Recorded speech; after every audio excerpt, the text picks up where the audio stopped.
Masih semangat Bapak Ibu? Masih. Harus semangat dong. Ya ini sudah sore tapi kita harus tetap semangat ya. Oke. Selanjutnya kita akan membahas tentang melibatkan ayah dalam pengasuhan sehari-hari. Ya. Sebelumnya saya mau tanya dulu. Di sini ada yang orang tua tunggal atau tidak? Saya, Kak. Oh, jenengan Bu. Bahasa gaulnya single parents nggih. Orang tua tunggal hebat Bu. Bu Tiwi hebat nggih. Itu tidak apa-apa Ibu. Ibu tetap bisa menjalankan tugas sebagai orang tua dengan baik. Tentunya bisa dengan anggota keluarga yang lain, bisa dengan adik jenengan atau dengan Pak D atau Bude, Simbah juga bisa gitu. Tuh, siapapun yang membantu orang tua tunggal dalam mengasuh anak perlu memiliki pengetahuan yang sama mengenai pengasuhan anak sebagaimana yang didapatkan dalam sesi ini. Oke, sebelumnya saya akan bertanya kepada Bapak-bapak. Coba Bapak Tama dan Bapak Agung ceritakan apa yang biasanya dilakukan Bapak-bapak bersama anak-anak di rumah. Bapak Agung apa? Ya, saya bermain bersama anak. Main apa Pak? Kadang layangan. Oh, layangan. Ya, bola. Oh, bagus. Ada lagi? Biasanya itu ada. Kalau Bapak Tama apa? Saya sering membantu anak belajar. Oh, oke. Terus yang dirasakan Bapak Tama sama Bapak Agung ini apa ketika meluangkan waktu bersama anak? Senang. Senang? Senang. Ada perasaan lain atau yang biasa tidak kita lakukan tiba-tiba jenengan lakukan? Selain senang apa Pak? Senang ya. Bahagia? Bahagia ya. Terus puas karena bisa membantu anak. Oh ya.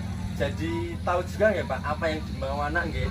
Jadi nggak cuma ibu yang tahu, kayak bapak juga harus tahu, mengerti apa yang dimau putra putri jenengan di rumah. Seperti itu. Kemudian selanjutnya untuk Ibu Tiwi, apa yang dirasakan ibu saat ayah membantu berperan dalam pengasuhan anak? Karena saya nggak punya suami. Oh, oke, pengapunten nggih. Suaminya nggak ada, Pak. Oh. Selain Nyon Sewu, selain karena tidak ada suami, mungkin ada Pak Le atau kakak yang membantu? Sama ibu saya juga. Ibu Jayo ya. Dibantu ibu saya. Oh, oke. Nah, mungkin bisa itu sebagai pengganti ayah, guys. Sebagai ayah itu apa yang dirasakan ketika ada orang lain atau saudara lain atau neneknya putri jenengan, ya berarti apa yang dirasakan Bu Tiwi? Senang ada yang mau membantu anak saya. Oh ya, ada yang perhatian lebih, nggih, ke putri jenengan. Ye, alhamdulillah. Tepuk tangan buat kita semua. Ya, untuk mengapresiasi kita berikan tepuk mantul buat kita semua. Yo, 1, 2, 3. Terima, Pak. Mantul, mantul, mantul, mantul, mantul. Ya, terima kasih, terima kasih. Ya, setelah ini saya akan menyimpulkan apa yang tadi yang kita bahas tentang pengasuhan anak atau tentang peran ayah dalam pengasuhan kehidupan sehari-hari. Oke. Yang pertama, ayah tetap bisa memanfaatkan waktu makan bersama untuk menunjukkan perhatian kepada anak. Jadi jangan lupa Pak, sesibuk apapun kita, sesibuk apapun pekerjaan kita harus meluangkan waktu untuk anak nggih di rumah. Contohnya nggih tadi seperti itu, kita makan bersama. Kita tanya jawab itu makan bisa ngobrol juga. Terus bertanya dan mendengarkan cerita dari anak. Jadi harus pintar-pintar kita mendengarkan. Terus kita ada tanya jawab di situ nggih Pak. Jadi kita tahu keseharian anak sehari itu seperti apa. Mungkin ada permasalahan yang tidak kita ketahui sebelumnya, seperti itu. Membacakan cerita sebelum tidur. Nah, ini sangat jarang sekali bapak-bapak melakukan seperti ini. Biasanya ibu-ibu ya yang mendongengkan, nah, sampai anaknya tertidur. Itu tidak ada salahnya kalau bapak-bapak juga ikut serta. Sekali-kali lah Pak, pisan-pisan cerita ning anake. Yo didongengke, dongeng kancil lah, dongeng Gareng, Petruk, Semar, monggo. Yang penting anak bahagia, punya psikologis yang baik. Seperti itu. Bercerita kepada anak tentang berbagai hal. Nah itu juga penting Pak, karena anak juga butuh pengetahuan lain di luar sana.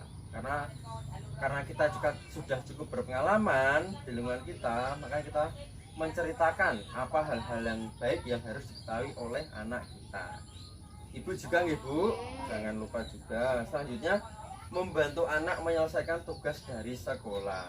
Jadi jangan biarkan putra-putri kita merasa terbebani dengan tugas dari sekolah atau PR dari sekolah nggih. Sebisa mungkin, walau mungkin kita pun tidak tahu, tapi kita meringankan beban pikiran dari anak kita. Oke, seperti itu. Selanjutnya, sebaik apapun seorang ibu dalam mengasuh anak, kehadiran ayah akan memberikan dampak tersendiri. Keterlibatan ayah dalam pengasuhan sehari-hari secara khusus akan membantu anak meningkatkan kemampuan sosial dan prestasi akademik di sekolah. Nah, jadi Nyon Sewu nggih Bu Tiwi dalam membicarakan tentang ayah dan ibu, monggo harus saling bersinergi dalam membantu anak agar anak sukses juga di sekolah, agar berprestasi nggih Bapak Ibu. Sedangkan ibu memberikan dampak secara khusus dalam perkembangan kemampuan emosional anak. Nah, mungkin kita sudah tahu kalau emang ikatan emosional anak dan ibu itu sangat kuat, tak bisa dipisahkan. Cara kelima menjadi orang tua yang lebih baik adalah dengan saling bekerja sama. Ayah dan ibu saling membantu dalam mengasuh anak. Jangan iren-irenan nggih. Ini semua bertanggung jawab, semua tugasnya sama. Mengasuh anak agar menjadi lebih baik di rumah dan di sekolah. Monggo, ini kita sudah bahas panjang lebar tadi. Saya ingin panjenengan semua Bapak Ibu mempraktekkan apa yang kita pelajari tadi ini di rumah. Mungkin di pertemuan selanjutnya nanti akan kita bahas lagi apa yang sudah jenengan lakukan di rumah, nanti bisa kita ceritakan waktu pertemuan selanjutnya.